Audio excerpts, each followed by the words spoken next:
Hey guys, Jacob here. In today's video, this is going to be something a little bit different. A few people have actually brought this to my attention and asked me to make a video on this. Also due to the fact that it's December and there's a lot of new players who have come to the game. And I made this video about a year and a half ago, and that's going to be kind of a starter build to the Operation Dark Hours raid. And I've had many questions about it lately, saying what's a good starter build. I've just picked up the game, what should I use? And there are a few combos. I will show two builds that you guys can use if you're starting early on, and I will show a third build that's a little bit more progressive that you guys, if you have the pieces, you guys can make as well. First, if you guys are new, welcome to the channel. I upload daily Division 2 content on stuff like build videos, vendor resets, and overall news on the game. Now, to get right into it, this video might be a little bit long for you guys, longer than most of the videos I make, because I'm going to try to explain things as easiest as possible. And the first thing is going to be the raid.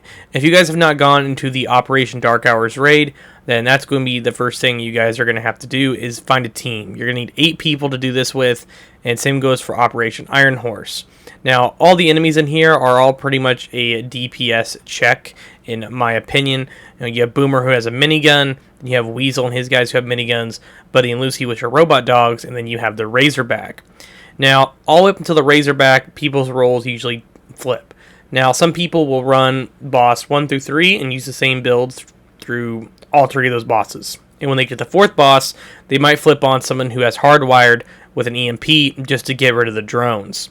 Now, for boss 1, 2, and 3, which this also works on 4, you guys are going to need grenades and crossbows, or if you have enough damage to break the grate, to get through Razorback.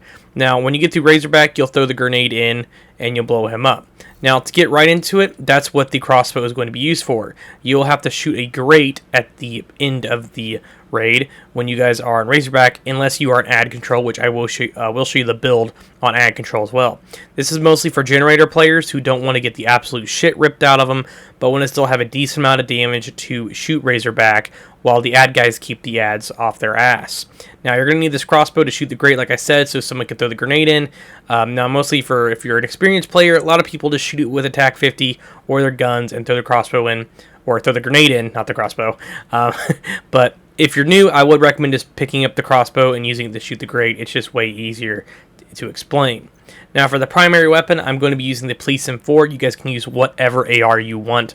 I prefer the M4 to the fact it has pretty decent damage, and it has also really high RPM, and it has 50 rounds in the magazine, which you can get if you have this mag acquired. The core attributes on this are 15% assault rifle damage, 21% health damage, 6% damage to armor, and Optimus, which is weapon damage is increased by 3% for every 10% of ammo missing from the magazine. Now, there are other talents you guys can use, but Optimus is just a pretty basic damage talent, and it's very up forward, so when your mag is decreasing, you gain more ammunition. Now, the attachments on this weapon are the C79 scope, which is a really easy to acquire attachment. You just have to do all your side missions, and you guys can get it that way. And if you have a few friends who are pretty far into this game, they can tell you exactly what mission to get this from. You also have the laser pointer, which is 5% critical chance, and the muzzle brake, which is 5% critical at chance. Then you have the sturdy 5.56 mag, which is plus 20 rounds.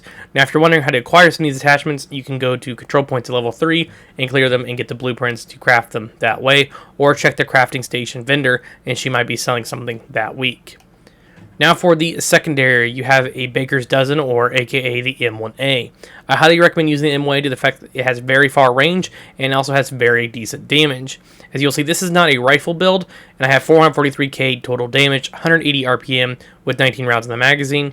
I have max assault or max rifle damage, max critical hit damage, and max damage to self cover, and you have perfect lucky shot, which is magazine capacity is increased by 30%. Missed shots from cover have a 100% chance to return to the magazine. Now, if you don't have the Baker's Dozen or an M1A, there are other rifles or other guns you can use.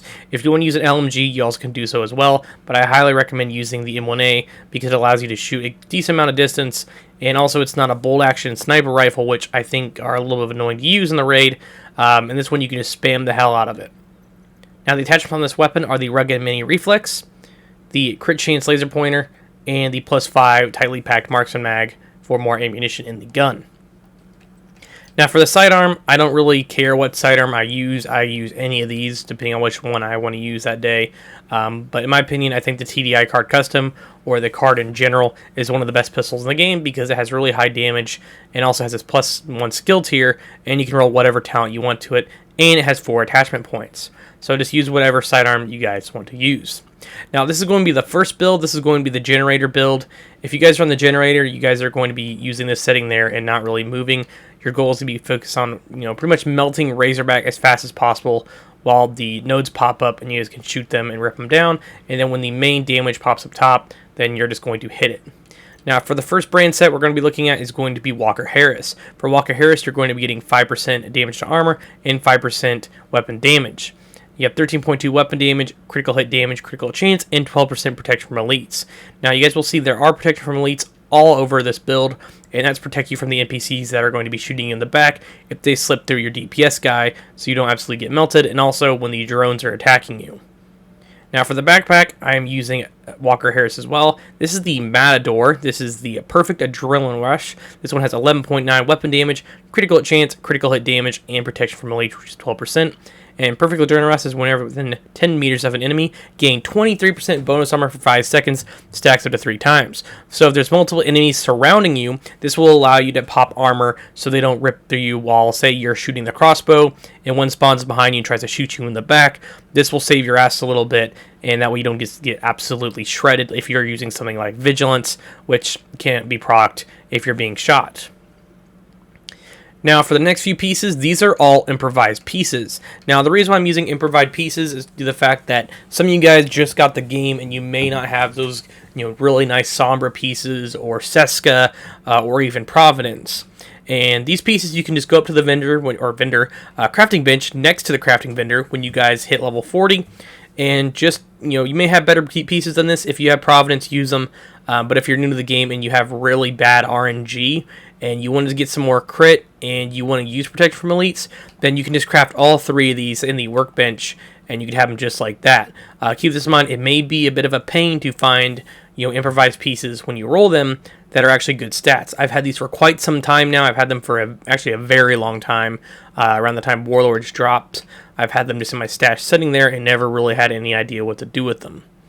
But you guys will see there are crit chance, crit damage, and weapon damage, protected from elites. This one has weapon handling. Wish it was critical hit chance, but these are the only red knee pads I can acquire. They have critical damage and weapon damage and protection from elites. And the holster has crit chance, crit damage, weapon damage, and protection from elites.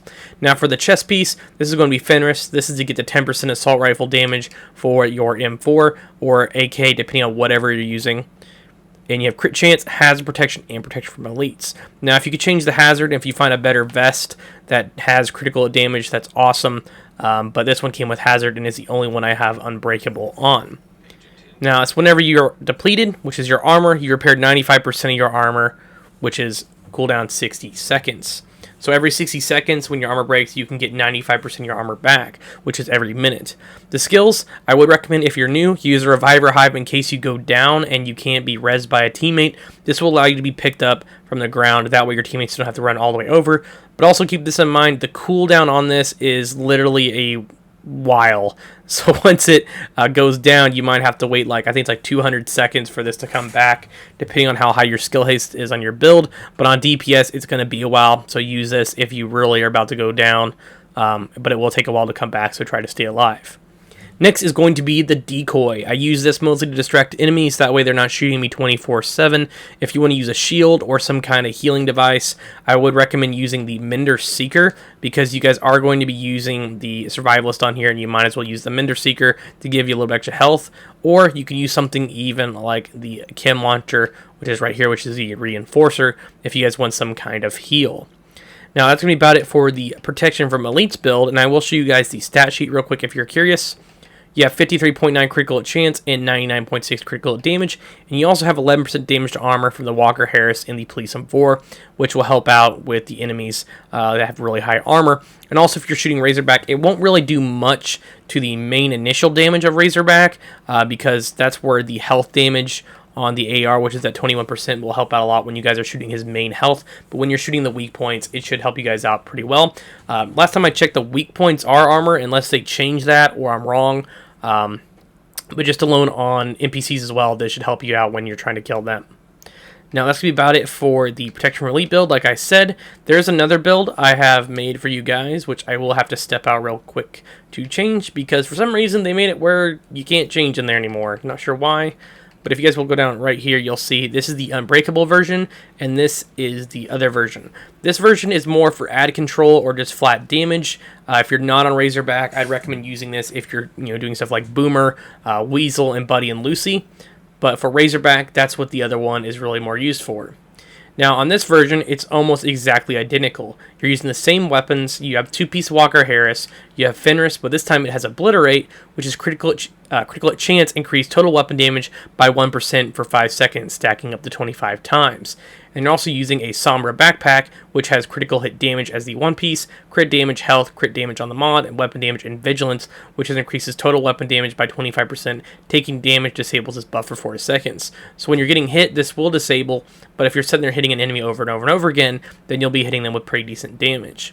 Now also, pretty much the same piece goes for the holster and the gloves on this for improvised. I will show you guys the critical at chance and critical at damage. 60% and 159. And you have 11% damage to armor and 20% health damage. And I will just show you the, I can't speak today apparently. I will show you guys the damage on a named target. This is on challenging, keep this in mind. So obviously in heroic it will vary depending on what you're shooting. But this is on named and challenging, which most of you guys know how the named enemies are in challenging. But this is what the police in 4 with Obliterate and Vigilance. And you can see Obliterate is constantly being procced. And I'll use it with the M1A real quick. Oh, my bad. That's with the M1A.